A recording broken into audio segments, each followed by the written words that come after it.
أعوذ بالله السميع العليم من الشيطان اللعين الرجيم. بسم الله الرحمن الرحيم. الحمد لله رب النور العظيم ورب الصلاة والسلام المنتجبين المظلومين المعصومين الأئمة الميامين الذين أذهب الله عنهم الرجس وطهرهم تطهيرا. اللهم صل على محمد وآل محمد عجل فرجه ولا سيما ابن الزهراء بقية الله في الأرضين روحي وأرواح العالمين لتراب مقدمه الفداء واللعنة الدائمة والأبدية على أعدائهم أجمعين من الآن إلى لقاء يوم الدين.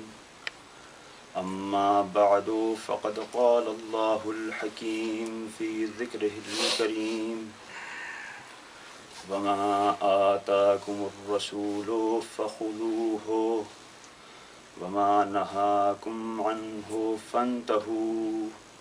ایک درود بھیجیے محمد وعلی محمد پر. اللهم صل على محمد وآل محمد وعجل فرجه. عزیزان گرامی قدر، میرے بزرگان، میرے دوستوں، آپ کے سامنے جس آیت کو سرنامہ کلام قرار دیا وہ سورہ حشر کی 7ویں آیت کا ایک ٹکڑا ہے. اور اس کا ترجمہ آپ حضرات کے لیے واضح ہے لیکن اپنے بچوں وما نہاکم عنہ فانتہوا، اور جس چیز سے بھی تمہیں روک دیں اس سے رک جاؤ. یہ آیت کئی چیزوں پر دلالت کر رہی ہے، کئی چیزیں ہمیں سمجھا رہی ہے. جس میں سے ایک مسئلہ وہ عصمت پیغمبر کا ہے کہ پیغمبر جو کچھ بھی دیں، چاہے وہ تمہارے لیے مادی چیز ہو، چاہے وہ معنوی روحانی چیز ہو، چاہے وہ کوئی فعل تمہیں بتائیں کہ یہ انجام دو، غرض کہ کسی بھی شعبہ زندگی سے متعلق تمہیں اگر کچھ دیں تو وہ لے لو. یعنی کیا؟ یعنی ان کی اطاعت مطلق ہے، وہاں پر تقسیم نہیں ہے کوئی کہ رسول اکرم کے مثلاً 2 طرح کے افعال ہیں. منطق میں جو کام کیا جاتا ہے سنائی تقسیم بنا کر فوراً کچھ اس طرح کی اور کچھ غیر اس طرح کی.